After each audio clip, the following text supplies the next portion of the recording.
या गावामध्ये एक साधं तलाठी कार्यालय नव्हतं. गेल्या 25 वर्षामध्ये भाऊ 1000 फुटाची इमारत सुद्धा या गावात तयार होऊ शकली नाही. आज मी लाखात, हजार, 10,000, 20,000 सांगत नाही, 4 लाख फुटाची कामं आम्ही हातात घेतली आहे. मला असं वाटतं की काम करणाऱ्या माणसाला लोक कधीही विसरत नसतात. मी तुम्हाला या पलीकडे सांगेन, ज्या दिवशी मंगेश चव्हाणच्या कामावर, त्याच्या कार्यक्षमतेवर, त्याच्या कार्यपद्धतीवर शंका निर्माण होईल, त्या दिवशी भारतीय जनता पार्टीचे नेते म्हणून तुम्ही योग्य उमेदवाराच्या पाठीमागे आपले आशीर्वाद उभे करा. कोण काय म्हणतं, कुणी काय चर्चा केली, कुणी काय केलं, मला असं वाटतं की मी कामावर विश्वास ठेवणारा कार्यकर्ता आहे आणि लोक जर काही लक्षात ठेवत असतील तर ती कामालाच ठेवतात. आजचा कार्यक्रम मी काय बोललो, पुढच्या वर्षभरात मला नाही वाटत की मी काय बोललो होतो. मागच्या कार्यक्रमांना गुलाबभाऊ तुम्ही काय बोललात, गिरीशभाऊ काय सांगून गेले, हे काही दिवसांनी लोक विसरतात.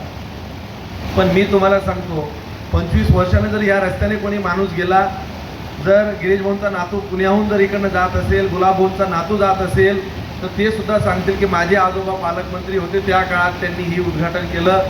गिरीशभाऊंचा नातू सांगेल की अरे तो जो आमदार होता ना, तो आमच्या बाबाचा एकदम खास माणूस होता, त्याला तिकीट दिलं होतं माझ्या बाबाने आणि ते माझ्या बाबांमुळेच ही कामं मंजूर झाली. हे फक्त कामं सांगू शकतात. कोण काय बोललं, कोण काय म्हटलं, म्हणजे काळानंतर लोक फक्त कामं लक्षात ठेवतात. आणि मी ठरवलंय की कुठल्याही गोष्टीला उत्तर देण्यापेक्षा कामातलं उत्तर देऊ. कोण काय म्हणतं, कोण नाही म्हणतं, आरोप प्रत्यारोप या भानगडीत न पडण्यापेक्षा हे कावर इथे गेलं, ते का तिथं नाही झालं, मग हे का असं झालं, की असल्या लोकांना, जनतेला लोकांनी वारंवार दाखवून दिलं आहे. ज्या भाऊ या परिसरात निवडणुका झाल्यात, आमच्याकडे मार्केट 40 वर्षानंतर एक हाती 15 लोक आम्हाला निवडून दिलीत, एकूण एक माणूस आम्हाला निवडून दिला. नगरपालिकेमध्ये 10-12च्या वर कधीही गेलं नाही. सिंगल हँडेड मेजॉरिटी 50 वर्षात या नगरपालिकेला आली नाही. प्रतिभाच्या माध्यमातून लोकांनी आरोप प्रत्यारोप जरी केले असतील, परंतु लोकांनी विश्वास दाखवला, नगरपालिका ताब्यात दिली. आपण दूध संघात गिरीशभाऊंच्या तुमच्या नेतृत्वात तुम्ही बघितलं की सिंगल हँडेड मेजॉरिटीमध्ये आपल्याला तिथं जबाबदारी दिली. विधानसभेमध्ये मला पहिल्यांदा अगदी 4,000 मतांनी दिलं. सगळे म्हणायचे काठावर पास झालाय, पण कामाची पद्धत लोकांनी पाहिली आणि दुसऱ्यांदा अगदी डिस्टिंक्शन मध्ये 86,000 मतांच्या फरकाने मला निवडून दिलं.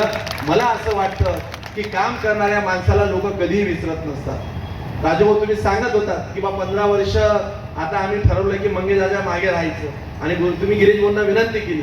भाऊ मी तुम्हाला या पलीकडे सांगेन, ज्या दिवशी मंगेश चव्हाणच्या कामावर, त्याच्या कार्यक्षमतेवर, त्याच्या कार्यपद्धतीवर शंका निर्माण होईल, त्या दिवशी भारतीय जनता पार्टीचे नेते म्हणून तुम्ही योग्य उमेदवाराच्या पाठीमागे आपले आशीर्वाद उभे करा. जोपर्यंत मी काम करेल तोपर्यंतच मला आशीर्वाद द्या, एवढंच मी तुम्हाला सांगेन. खरं तर कितीतरी कामाच्या माध्यमातून आपण पाहताय, लोक म्हणायचे की असं काम केलं पाहिजे, असा जिल्हा होतो. आता मी राजकीय जर जास्त बोलायला लागलो तर मलाही काही अडचणी आहेत आणि येणाऱ्या काळात याचं सकारात्मक चित्र तुम्ही बघणार आहात. गिरीशभाऊंनी मला आजवर कधीही कुठल्या कामाला नाही म्हटलं नाही. कितीतरी अशा फायली असेल की जिल्हा सत्र न्यायालयाची इमारत असेल, तिची काल परवा भाऊ आता वर्क ऑर्डरला प्रोसेस चालू झाली, त्याचं टेंडर प्रक्रिया संपवली, जिल्हा सत्र न्यायालय होतंय. अप्पर जिल्हाधिकारीच्या विषयात मला वाटतं की गिरीशभाऊ रात्री तुम्हीच 1 वाजता देवेंद्र भाऊंचा हात धरून ती 40गाव करावं लागेल ही सांगण्याची धमक गिरीशभाऊंमध्ये होती आणि ती प्रोसेस आता चालू झाली. कदाचित विरोध प्रतिरोध काय असेल तो बघू आपण, त्यातही काही तडजोडीतनं काही मार्ग निघतील. आपल्याला काही असं ईर्ष्या नाही मला की माझी आमदारकी मी पणाला लावेल, परंतु जे व्यवहारिक असेल, जे कार्यपद्धतीत बसणार असेल त्या पद्धतीने आपण पुढे जाऊ. तालुक्याचं हित कशात आहे ते सगळ्यांनी समजून घेतलं पाहिजे आणि उगीच पक्षीय राजकारणाचा निवेश न ठेवता या शहराची गरज काय आहे. माझा तालुका हा किती वर्षानुवर्ष मी तुम्ही सगळेजण चित्र पाहताय, तिथं वडीलधारी मंडळी, तुम्ही तात्या आप्पा सगळी बसलेली लोक आहेत. या गावामध्ये एक साधं तलाठी कार्यालय नव्हतं. गेल्या 25 वर्षामध्ये भाऊ 1000 फुटाची इमारत सुद्धा या गावात तयार होऊ शकली नाही. आज मी लाखात, 10,000, 20,000 सांगत नाही, 4 लाख फुटाची कामं आम्ही हातात घेतली आहे आणि 2 वर्षाच्या आत जिल्हास्तरीय व्यवस्था या तालुक्यात आम्ही उभ्या करणार आहोत. आणि हे नुसतं बोलून होणार नाहीये. लोक म्हणायचे की आमचा जिल्हा झाला पाहिजे, कोणी म्हणतं आमचा नाही झाला पाहिजे. मी आज त्या गोष्टीवर भाष्य करणार नाही, पण मी तुम्हाला सांगतोय जिल्हा होईल का नाही होईल ही सरकारची, राज्याची, दोघं मंत्री इथं बसले आहेत.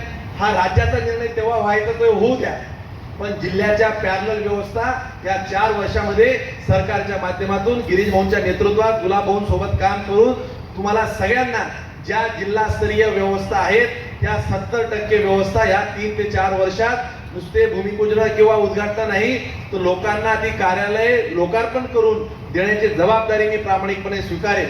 कारण की आपण पाहतो की काळ जात राहतो. 15-20 वर्षापूर्वीचं तुम्ही जर पाहिलं की आम्ही या दादासोबत काम केलं, त्या आप्पासोबत काम केलं, साहेबांसोबत काम केलं, या घरासोबत राहिलो, त्या परिवारासोबत राहिलो. परंतु ज्या वेळेस तुम्ही केव्हाही सांगाल तर तुम्हाला एकच सांगतो, तुम्हा सगळ्या चाळीसगावकरांना अभिमान वाटेल, तुमची गर्वाने मान उंच जाईल की अरे आमचा आमदार असा होता की ज्याच्या सोबत आम्ही काम केलं त्याच्या सोबत ही विकास कामांचे प्रवाहातले सारथी म्हणून आम्ही सुद्धा सहकारी म्हणून राहिलो. हे तुम्हाला अभिमानाने सांगता येईल. अशा पद्धतीने काम या तालुक्यात करेल हे निश्चितपणे मी तुम्हाला सांगेन. राजकीय आश्वासनं कुठले तरी काहीतरी भूलभुलैया कारण सांगणं मी प्रशासकीय बाजू तुम्हाला सांगत नाही.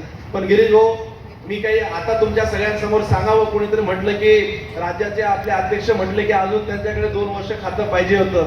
ते आता खातं ग्रामविकास मध्ये आपलं काहीच काम राहिलं नाही. आता आपलं खरं इरिगेशन मध्येच काम आहे. हो, माझे 13 प्रकल्पांच्या फायली आता तुमच्याकडे. आता तुम्ही काल परवा 53 कोटी 14 लाख रुपये तुम्ही मला मनारच्या खालच्या कामासाठी दिलेत. त्याची प्रशासकीय मान्यता तुम्ही ती फाईल साईन केली आणि दुसऱ्याच दिवशी त्याची ऑर्डर आम्ही खाली घेतली. आता जवळजवळ 1300 कोटी रुपयाचे प्रकल्प माझे पाईपलाईन मध्ये आहेत. मी मला माहिती आहे की मी इथं सांगितलं तुम्ही आश्वासन दिलं नाही दिलं.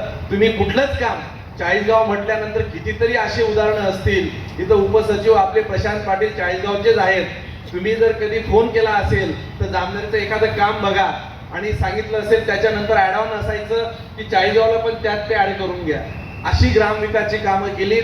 आता जलसंपदाचे बलून बंधाऱ्यांचा तुम्हाला सांगतो की तुम्ही किती वर्षापासून ऐकताय. तो प्रस्ताव भाऊंनी रद्द केला. ती फाईल स्वतः मागवली. तो प्रस्ताव मंजूर झाला. स्वतः सही करून मुख्यमंत्र्यांची सही घेतली आणि परवा भाऊ स्वतः राज्यपालांच्या कार्यालयात सगळ्यांशी बोलले.